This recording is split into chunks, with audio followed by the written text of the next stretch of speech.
right, guys, happy Friday. Thanks for everybody joining us today. Super excited for us to dive a little bit deeper into kind of a continuation of what we talked about last week. I just want to briefly recap.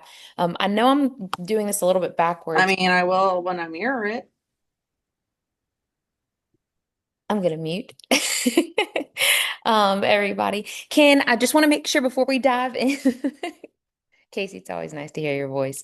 If everybody can wave your piece of paper in the air, it should be a bookkeeper or what comes next form. I want to make sure everybody's got one printed out. Awesome. Grab you a pen, pick it up, and flip over your what comes next form on the blank side.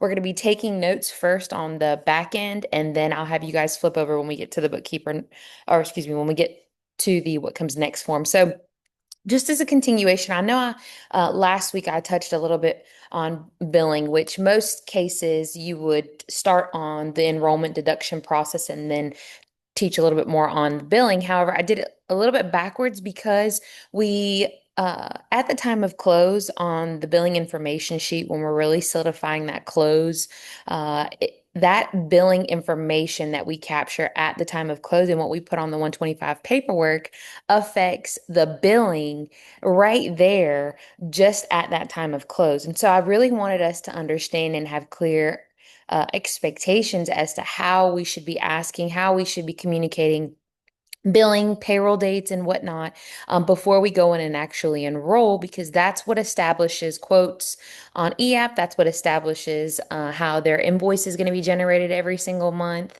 whether it's going to reflect. If it's weekly pay frequency, 445, if it's biweekly pay frequency being 223. And so now we're getting to the actual portion of what happens when we enroll. And the reason I'm actually on the wrong, give me a second. I'm actually on there we go, the wrong first slide. Okay. So payroll deductions impact on billing. So now we're at the point of the time of enrollment, the things that we can do as a field to ensure that at point of sale, at delivering of the deductions, doing the things that we should be doing effectively, clearly, on the at the right time to ensure that bills get paid, to reduce on worksite accounts not paying their invoice, and to reduce on the amount of policies that get removed off of payroll deduction. You all know, especially everyone in leadership, if you are a part of the Lost Business email 2 weeks ago, we lost over $40,000 worth of business. That's annual premium. That is more than a lot of our agencies at Liberty National even produce in 1 week's time frame. Okay. And so that right there is just like an aha moment for me where I'm like, hey, let's bring it back to training because I feel like we've had um, more people in leadership, newer people in leadership, newer people that onboard. And so kind of want to get back to the roots of what we can do as a team to reduce on the amount of cancellations, not takens. And I also want you all to know, everybody in the office, raise your hand if you have been with us for less than 7 months or you're newer in leadership for less than 7 months. Everybody raise your hand. Okay. I see Sam in Waycross, Macon. I see you in Augusta. Guys, for you all that just raised your hand, your first 7 months, your pay is being impacted on DCN, declines, cancellations, and not takens. Not takens is everything that we're going over today on ways that we can reduce on the amount of not takens, which is the number one way where people usually run into quality issues their first 7 months is because of not takens. And if you've already been in this situation, like guys, now is the time for us to be paying attention to this so we can drive down the amount of those not takens slash cancellations and be able to handle those if they do come. after the fact. But minimizing is our goal today, and this is how we do it. So we're going to get started first and foremost. Always it starts at the point of sale. So really taking the time and where quality is like really matters is at the time of sale with that employee because first we're trying to ensure that we have closed on a sale properly. Okay, I know a lot of us get trained on, especially my newer agents that have just finished script training. You guys are working over rebuttals, closing on presentation, right? How to get to that close. Well, now I'm talking about us closing at a time of sale with an employee when we're at an enrollment. And those last 3 minutes of that sale is where quality business is nailed down. So, a couple of things to really drive down not takens is ensuring that customers know what they bought, how much it costs, and how often does it come out of their paycheck. So I want everybody to write that down first and foremost. Solidify of sale. Customers should know what they bought, how much, and how often it comes out of their paycheck, which is in terms of a form that we fill out and then we get them to sign and that they should always have a copy of should be their salary redirection form. So those three things always matter when we're going over that salary redirection form. And the salary direction form is not for us to rush through it because we're trying to hurry up and get to the next customer. But the purpose of that salary redirection form is to take our time on it so that employee is clear on the expectations. They understand what they bought, how much, when it starts coming out of their paycheck, how often. And there's going to be some other key items that I'm going to highlight as we get to the top portion of the salary direction form. The next thing when we close on a sale is the underwriting process, which is a big thing that I'm seeing a lot more is we're having a lot of policies come back as CODs where we write somebody a group term and we find something in the underwriting that has now amended that group term to a ALX modified policy. Okay. So the next thing I want everybody to write down is if we are sitting with somebody and we're getting ready to quote them life insurance policies because we're on the needs planner. Imagine you're on the needs planner portion. We've identified there's a need for life insurance for this employee or for their spouse. Okay. So I want everybody to write down if life insurance is being applied for and the PI, which is proposed insured, is 50 years or older. So life insurance, 50 years or older. The first question we should ask them before even pulling up a quote or an e-app is, I should see everyone writing, what medications have you been prescribed in the last 7 years? What medications have you been prescribed in the last 7 years? It's not on the screen because I'm telling you guys what to write down. That's the first underwriting question we're going to ask them.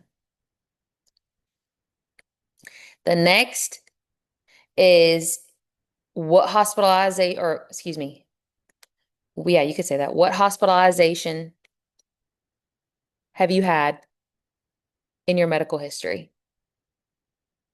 And if they say ever, I always say yes. Always.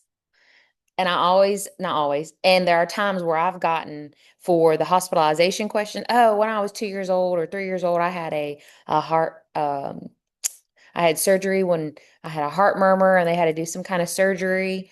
Anything with the cardiovascular system or the heart, it always is going to be an ALX. So hospitalizations is always because they may have had something 10, 15 years ago. And the thing is we need to be able to identify what hospitalizations would determine us if we have somebody sitting with us, if we're going to quote them a group term, if we're going to quote them a Career Life Plus, or we're going to quote them a ALX plan. When it comes to medications, I always ask what medications, and I start listing it. Do they know what's the milligrams? What is it prescribed for? They start giving it to me. What else? What else? I keep asking, what else? And they keep coming with the prescriptions. And this right here is are the things that help me determine again if we're going to quote them group term, Career Life Plus, and an ALX. Okay. So those two things, those two questions, before we even quote them, what medications have you been prescribed in the last 7 years, and what hospitalization have you had in your medical history? Okay. So when we have already at this point in time we've already gone through the sale, we've already closed on the sale, we're going over the salary redirection form. When we close on that, under for them, excuse me, for us to be explaining the underwriting process is now Mr. Smith, just want you to know that in the underwriting process, they are going to give you a phone call probably in the next week. Once that call is completed, it's called a quality assurance call. That application will go through the underwriting process. Oh, I did have something come up this past week on this also. Also, in your prescriptions, they do run a prescription check on anybody over the age of 50. So those prescriptions will also come back and they'll probably mention those on the quality assurance call. So I just wanted to prepare you for that. Okay. So I did have that come up in the last week where the agent had asked, are you on any medications? Or they had asked it to where it wasn't open-ended. The what medications have you been prescribed? They just asked it in the form of a yes or no. And so when I'm on my calls with customers that answer, because I call every customer that answers yes to high blood pressure, if there's any flags on applications, I ask them, and the way I word it is I always say this. I say, hey, Mr. Smith, I'm Angela, I'm the quality manager. I just wanted to ask you a couple underwriting questions. Because you are over the age of 50, our underwriting process, they do run a prescription check on anybody over the age of 50. So, what medications have you been prescribed in the last 7 years? I always say that because it lets them know, like, hey, you can't really lie to me because we're going to find out.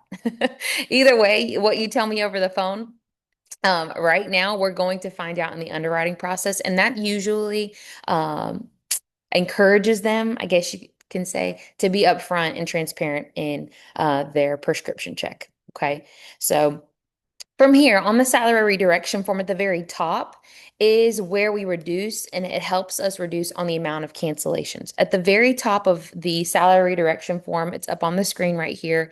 Really just the first two bullet points is really explaining to them that their coverage is in effect for a full year.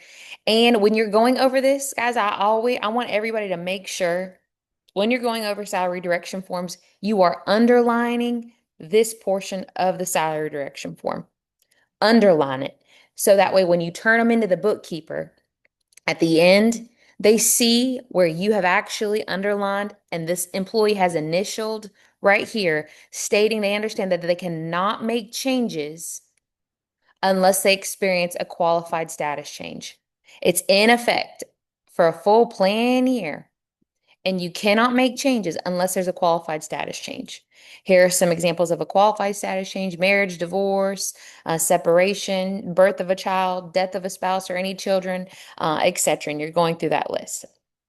If there are any changes or anything like that, feel free to give me a call and we'll walk you through how to make adjustments during the plan year. However, in the meantime, if you do have any changes that are outside of this qualified status change form, you do have the opportunity to add or drop any coverage at the next plan year, which is at the next open enrollment. So they know we're coming back to see them a year from now to be able to make any changes at that point in time. So underlining these portions on the salary redirection form for every single customer you meet with is going to ensure that they know and understand clearly that they cannot make any changes. Okay. And this is important because we're going to revisit this at the end when I go over how to handle cancellation requests. Salary direction form, we should be giving it to the customer. They can take home. They understand how much is coming out of their paycheck. And if we re-enroll or service an existing customer that already has benefits in place, we should always include existing deductions. And I know for all my admin out there, like Loda, Casey, Emily, for those that are helping teams doing the deductions, and when they're going through and inspecting salary direction forms, this is the number one frustration is that agents do not fill out the existing coverage because they're in a rush at a sale. And this is a very bad practice. If you are doing this, it really needs to change and stop today, like now, because you are not doing yourself any benefit by only discussing with the customer their new coverage. And the reason why is because if you have a customer and you're just trying to upsell, because we should be selling on need and affordability, but we should be doing both the new coverage and the existing coverage. So the employee has a totality to understand what all in total is coming out of their paycheck, existing and new, pre and post. Okay. I have a really good example here of a salary direction form that I do want to go over with you guys because there are a lot of changes that take place for re-enrollments, especially. And this is one a salary reduction form I pulled from Hannah Alfonso, a team which may have struggled in the past before with doing paper applications at times of enrollments or sometimes sending cancellation emails where, say, customer has had five policies and they got a divorce, they want to remove the wife's life insurance, but they want to add an increased coverage on their kids. When there's changes like that that take place, like take it from Hannah's team, like they finally came up with a system. They've got a really good system in place, and this is how they kind of keep up with adjustments that take place at the time of enrollment. On the salary redirection form, as you can see here at the very top, is where they have notated that an L347 needs to take has been taking place at the enrollment. Three L347s adding the husband. So now L347 is like if we have an accident policy where it's an individual and we're changing it to a family plan, we're going to add that husband onto the family plan by completing a paper L347. She also does a really good job here of listing the existing coverage, also adding the new coverage right here. And she put also beside where the L347 should go. So right here for cancer endurance, there's an L347 that needs to be submitted. Obviously, this is the existing amount, 612, and adding the husband is making the plan 957 in total. Okay. Also, in addition, the other two L347s are the cash cancers. So there's going to be two cash cancer policies where there's going to be an L347 added on. And for my directors, for my GAs, the ones that are helping and actually doing deductions, guys, now if I am in leadership and I'm compiling deductions, I'm gathering all SRFs. And for everybody in leadership, guys, I know we've got a lot of moving parts and different hands in the pot when it comes to bigger enrollments. Every single week, you all should be collecting and gathering SRFs, either in if y'all are iPad users, SRFs should be stored in some type of cloud, hard drive, Google Drive, whatever it is. So that way you as leadership, as an AD, as a GA, have accessibility to pull SRFs from previous enrollments. I know Jacksonville uses Basecamp, where they just at the time of enrollment or every week they upload all their SRFs to Basecamp, which is another cloud essentially. So leadership has access to every SRF that the employees have taken at the time of enrollment. If you're doing paper SRFs, every week you should be collecting SRFs. So then that way, if there are questions, if there are cancellations, if an agent has left and if an agent has left and there are questions or deductions that you have to resolve, you have accessibility to the paper trail to be able to handle or resolve a deduction problem. Okay. So I just wanted to notate that here. One other thing that I wanted you guys to see on the salary direction form, it may not, excuse me, it may not be on this specific one, but I know for group term, I want to make sure that on the group term portion, excuse me, not group term portion, the career life plus portion, which is right here, it's blank, but I'm going to go ahead and like put a box around it. For the career life portion, it's the only application where we can take several proposed insureds, like different children. We can have three children listed on one Career Life Plus app. Make sure you're writing the amount per proposed insured on the salary redirection form because this is where it's going to help you determine and help you determine that all policies have issued on the management report or Epic policy details. And here's where I'm talking about in a second. Okay. Not listing the COP amount in total. We want to make sure we're listing it. If there's three proposed insureds on that Career Life Plus, we want to list out $5 for this child, $5 for that child, $5 for that child. Because on the management report or on the invoice, it's going to show three different policies. Okay. And the reason why we definitely want to have the conversation and solidify our sales with the employees is because we want to ensure that there are no surprises. No surprises with the customer when they get their policies, no surprises with the payroll deductions once they start coming out of their paycheck. Because the moment that happens and there are surprises, they're going to call and they're going to want to cancel. And surprises kills all deals for that with the employee.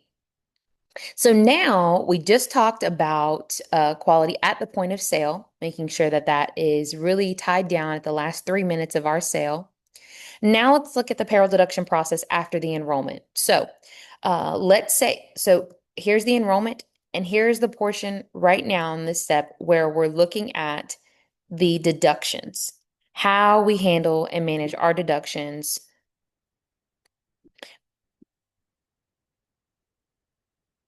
Okay, let me go here first. I'm going to come back to this slide. So for our enrollments that we concluded in July, we are now in August, and we should have already at this point have verified because it's August 15th that the deductions have been received and the deductions have already started for our accounts that we enrolled in July. Well, there, my biggest question that I had to ask myself 2 weeks ago when we had $40,000 come off the books was why are accounts not paying their bill? And why are there so many policies that got removed off as not takens? And the number one reason why cases blow up or authorization, excuse me, why cases blow up and not takens happen is because deductions and authorizations are not delivered on time and deductions start late. There were 17 accounts that we enrolled. We enrolled 167 work sites in the month of July. Cannington Agency, 17 of those started deductions late. 17. I've had, and I know, actually, I want everybody to raise your hand if you got a text message from Destiny or Ashley about deductions starting late or not getting their deductions on time. Please raise your hand. I don't see no hands. Okay. Thank you. So, guys, I need you guys to know that 10% is not acceptable moving forward. Like, that cannot happen anymore. I know there was a lot of transition. We have newer ADs in leadership. We have teams transitioning to some people transitioning to other teams. Guys, we have to tighten up on this step of the process because 10% is no longer going to be acceptable. And it is also going to be considered on whether or not you guys can participate in house accounts, whether or not Brian is going to consider transferring certain accounts to teams. If we cannot service our accounts after we enroll, then that will be considered into receiving more accounts to be able to service. So from here, I don't want to dwell on the past. I want to talk about what we can do differently in the future, but fixing the issue now because 10% is way too high for us to be enrolling 167 accounts every single month. Okay. So, on the deduction portion, that being the number one reason I always ask whenever we do run into a problem is who did we deliver to? How was it delivered and when did you deliver the deductions? Okay, and usually it's they have not delivered them yet. Or who do they deliver it to? They left it with somebody. How did they deliver it? I love this one. I emailed it. Okay, that's my common response when there are deduction issues that blow up are those instances. So now I do want us to kind of go back a little bit. Before we leave an enrollment, we should be asking the bookkeeper this number one question. Okay. And I want everybody to write this down as we're leaving enrollments, whether they be new cases or re-enrollments. Ask the bookkeeper, what date will you be entering deductions into payroll for? And then you can put into parentheses month. This question right here is what I want everybody to write down. What date will you be entering deductions into payroll for? August, or all the accounts that we're enrolling for August, we should be asking what date will you be entering deductions into payroll for September? I do not want it asked in this way. What is your first payroll date for September? Those two questions are two completely different questions because you all, like, I don't know if you all have accounting experience, but I don't. I just have dealt with enough bookkeepers to know that that question asks two different things. There are days where bookkeepers close out payroll and run a payroll so that way they have checks that generate. And there are also days where a bookkeeper wants to go ahead and have everything administratively done before she has to run payroll. And this is right here is the question we need to understand the date that they're going to be entering payroll because that is the date that she needs to have those deductions by. Okay. So now let's get to what that would look like for when we actually do deliver the deductions. So we should know the answer to that question before leaving the enrollment. We should understand and know the person that enters the deductions into payroll, verifying whether if it's a re-enrollment, whether or not that person is still the same based off of the billing information sheet, the date the bookkeeper needs them by, which is the date that they're going to be entering. Does the bookkeeper want, and here, I want everybody to write this down underneath the question that you just asked, or that we just wrote down that I asked. I want you to write down, does bookkeeper want deductions in, does she want existing and new, or does she want both?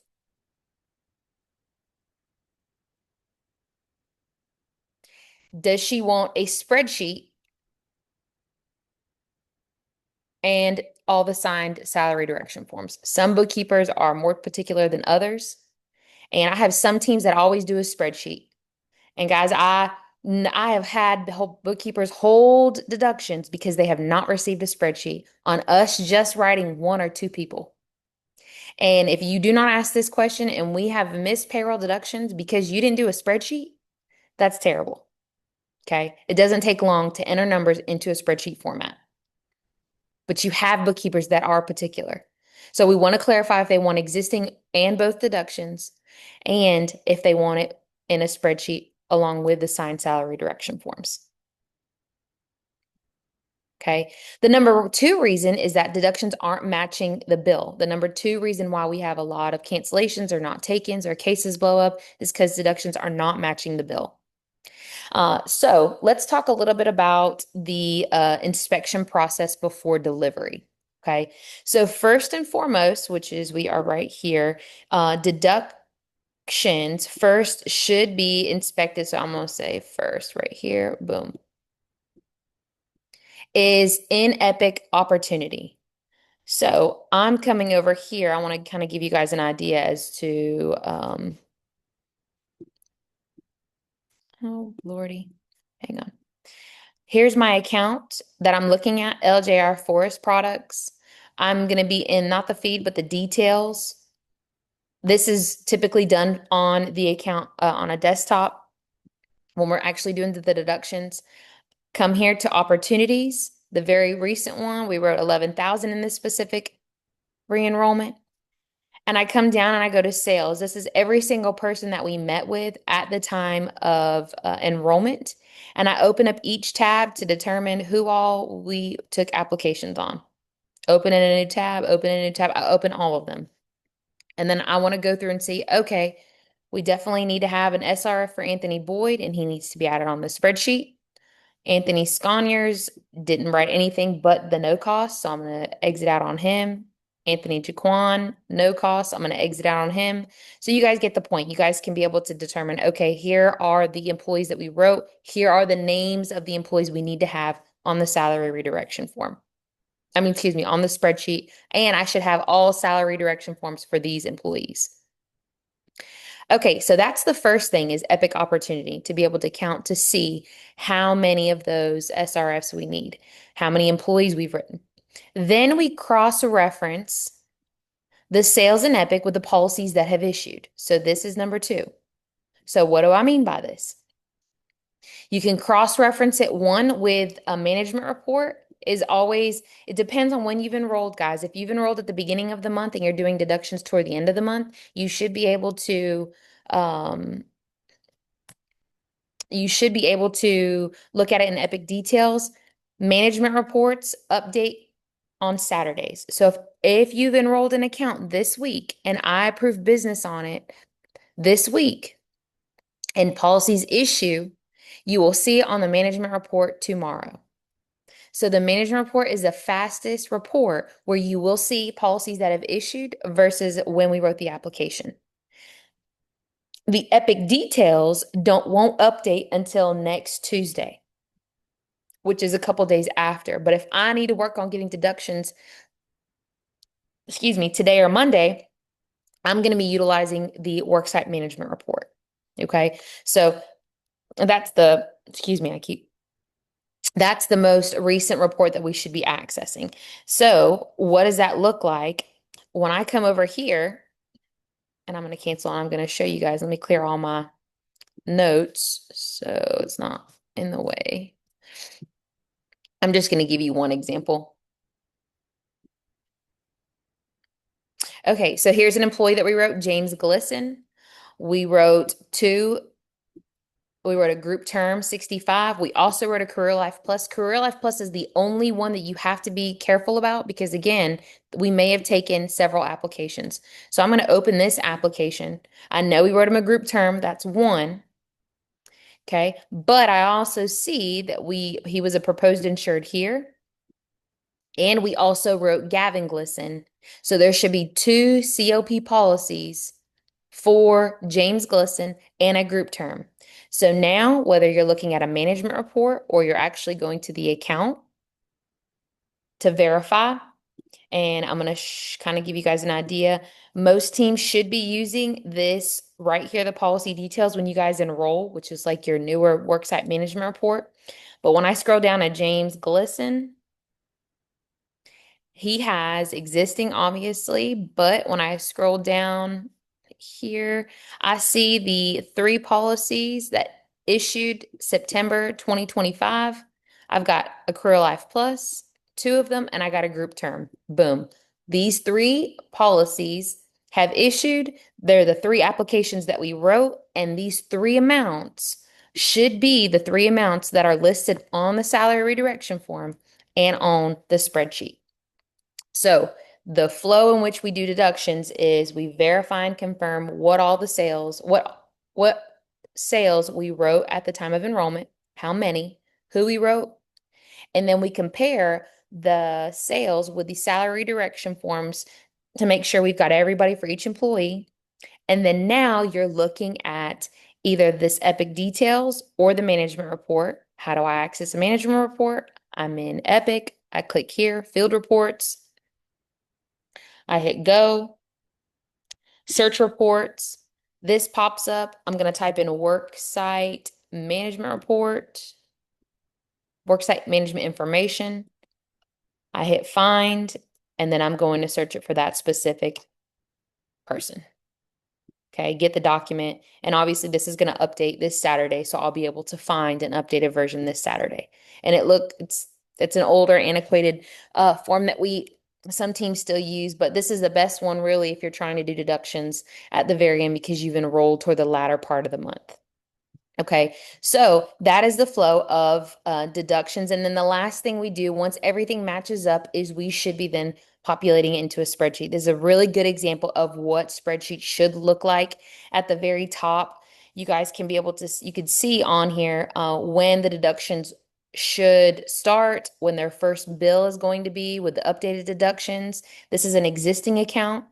So it has listed new pre-tax, existing pre-tax, new post-tax, existing post-tax, and then the total.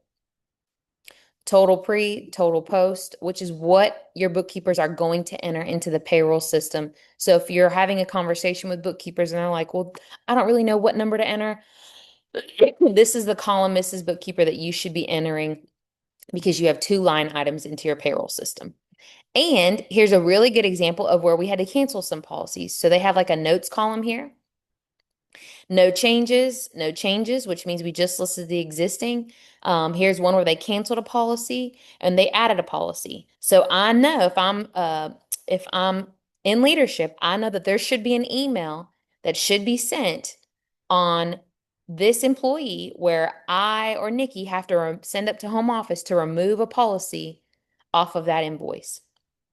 That is something that has to be done administratively on our end. Okay. Because home office does not know what policy needs to come off and it's going to show up on that invoice. All right. So that, guys, really, I know I spent a little bit, took some extra time on that. And the reason why is because I wanted us to make sure that we are inspecting and our numbers are matching to the penny because those worksite management reports or epic details is what is going to populate on an invoice. And so if we can ensure that everything matches up to the penny and there's no discrepancies, then you know for a fact that there shouldn't be any surprises on an invoice. And I do get this call sometimes where I'm like, hey, why hasn't this policy issued yet? It's not on the management report. It's been 3 weeks. What's going on? The first question I ask people is, have you checked your pending requirements? Oh, no, I forgot to check that.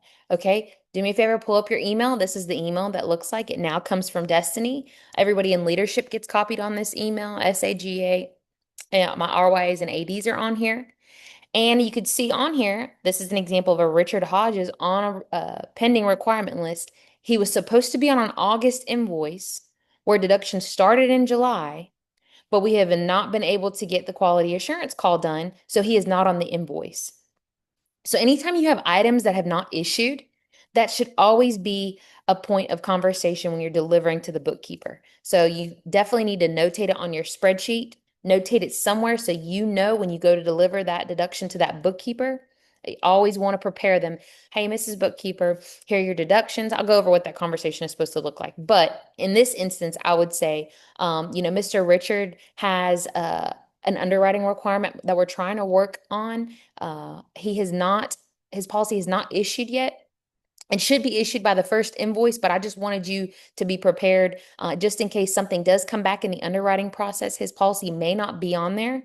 And so I wanted to let you know ahead of time, and I will follow up with you when that invoice does generate, just in case there may be any discrepancies with what you've payroll deducted versus what you see on the invoice. So now you're preparing her for what could potentially be a surprise, but it's not going to be a surprise because you've prepared her. Okay. And again, bookkeepers cannot stand, they hate surprises. Surprises kills all deals, guys. Okay. So now delivering the deductions at the end of the month, I'm going to run through this very quickly because we're running out of time. But when we do run through and we deliver what we have, the deduction spreadsheet with the salary redirection forms, we're delivering the what comes next right here on the screen. And so now you can kind of flip over to the back of the what comes next form, which is what you guys have in front of you. And just gonna run through this very quickly again for the sake of time, but this is what we should be delivering. It should not be used as a form of like, hey, just sign here, drop it, and you go. But now this is the second point in which we clarify with the bookkeeper on we've closed at the sale. Now we're closing with deductions with the bookkeeper. Okay. We go over this form. It tells her basically when she's going to start payroll deductions, when their first invoice is. And the biggest thing on here, I want everybody to underline right here. Number 2, go ahead and underline. Uh, where am I at? Each employee has initialed the salary direction form, acknowledging they understand they have benefits for an entire plan year. Everybody underline that right there because you should be underlining that when you deliver that to the bookkeeper. And then you show her, here's where they've all signed. You can see I've also underlined on here where they cannot make any changes to their coverage unless it's a qualified status change. Okay. And so that right there on that what comes next form portion is really important, helps them understand that if there are any changes, number 3, should any of them have any changes, please have them contact. Usually somebody in leadership is on that form. I know ADs want their names or telephone numbers on there or our office number, either one. But should an employee want to make changes, please have them give our number a call and we'll be able to verify whether or not a qualified status change has been in place, and we'll touch base with you on how to make that adjustment in the process. Okay, then we get the payroll admin to sign here and deliver the deductions to them, both in the spreadsheet and the SRF. Guys, I know for the deductions, and I know I flew this through this portion a lot, but this should be a meeting 100%. I want the emails to stop. The emails have to stop. If the email format, if you are emailing, Guys, my expectation is that deductions are delivered in person. And next month, if there are deduction issues that I have continuously on teams that I've had deduction issues with the last 2 months, I'm going to have to get Brian involved because we are having such an influx of deduction issues. There has to be a line in the sand where those stop moving forward. So if you do email the deductions as an exception, you should be and will be delivering the deductions maybe a week later. Because let's say you can't route to go there, but if you can route to enroll, you can route to deliver the deductions. And if you do email, let's say if we're having to email at the end of August, but we're going to be there the first week of September, the bookkeeper is running deductions the first week of September. She's going to be entering those. You email, you pick up the phone, and you call her. Hey, Mrs. Bookkeeper, want to make sure you have these deductions in your email. Awesome. You got them. Great. Just wanted you to know that you have them via email. I'm going to be delivering them sometime next week, probably next Thursday, but I wanted you to have everything you need to be able to run payroll next week. Okay. So that's my expectation. If you're going to email, it should be in addition to delivering in person. And we have enough people in leadership where we can share the load of delivering the deductions because we definitely share the load when it comes to enrolling and taking applications. Okay. Um, and then the very last thing that we go over that wanted to go over with you guys is if we do everything the right way, if we solidify on the sale, we solidify with the bookkeeper, and we still get a cancellation request, I promise you won't get many. But if you do, and you get that phone call, I want everybody to write this question down. This is the last question. So let's say cancellation call. This is what you ask, and they call you, I want to cancel my coverage. What you should ask them in return is what is your reason for wanting to cancel? What is your reason for wanting to cancel?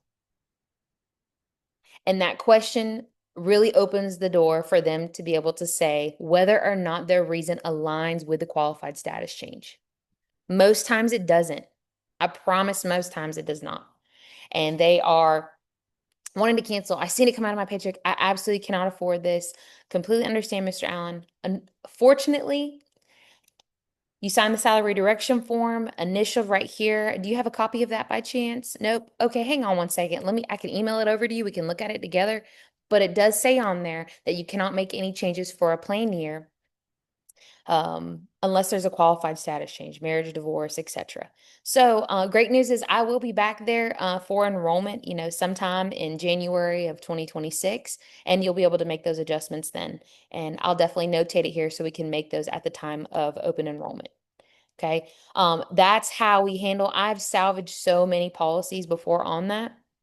Every account is different. Every bookkeeper is different.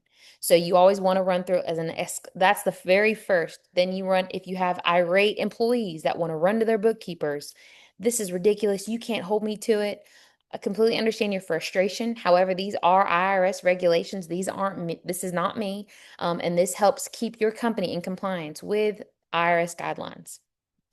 If they're up in arms and they're getting ready to call their bookkeeper, feel free to give your bookkeeper a call. I'll also touch base with her. And again, we'll notate it for you at the time of enrollment. Then I reach out to the bookkeeper. I have a conversation with the bookkeeper. I let her know. If you have really good relationships with bookkeepers, they will not let them make changes because they understand the importance of Section 125 and staying in compliance with IRS regulations. That's one bookkeeper scenario. Your other bookkeeper scenario is they want to protect their employees and they don't care about IRS guidelines. In that instance, we kind of talk through the options. And the very first option I talked through with her is being able to allow them to drop the post-tax coverage, not the pre-tax, but the post-tax. Okay. And if she's okay with at least that, then I call the employee back and just say, hey, talk to your bookkeeper. We are able to at least drop the post-tax coverage. She cannot change the pre-tax because that is pre-tax savings policies, and we cannot do that until the next plan year. Okay. So that is the way of handling cancellation requests. I know we went over a lot of information, but I just want to kind of recap really quickly. Delivering of deductions, that should be a scheduled meeting with your bookkeeper at the end of the enrollment period. Any exceptions that something comes up, we cannot get to it by the end of the month, the bookkeeper should have them before they run the first payroll. So always get that date of when they're going to be entering their first payroll. If you have to email it first, make sure you email and call. and we should only be delivering the deductions to the person that is entering the deductions. So payroll companies, accountants that are involved, those should go directly to the payroll accountants, so that way they have what they need and we're not having a middleman deliver those to that contact. Reviewing the what comes next and signed SRFs with bookkeepers so that understand the process and stay in compliance with Section 125. And then the last thing we went over is cancellation requests, making sure you use that salary direction form to hold people to the Section 125 guidelines. All right, guys. Well, that it concludes our time today. I'll send the link out for you guys. If there's any questions or anything at all, feel free to reach out to me and you guys will have this link. And I'll even send the template of that spreadsheet that I just kind of showed you this example of. I'll attach it on there for you guys. So if you want to utilize this to do your deductions, you also can as well. I hope everybody has a great weekend, guys. Y'all take care. Enjoy family weekend. Sorry I can't be there with you, but enjoy it and y'all take care. Bye.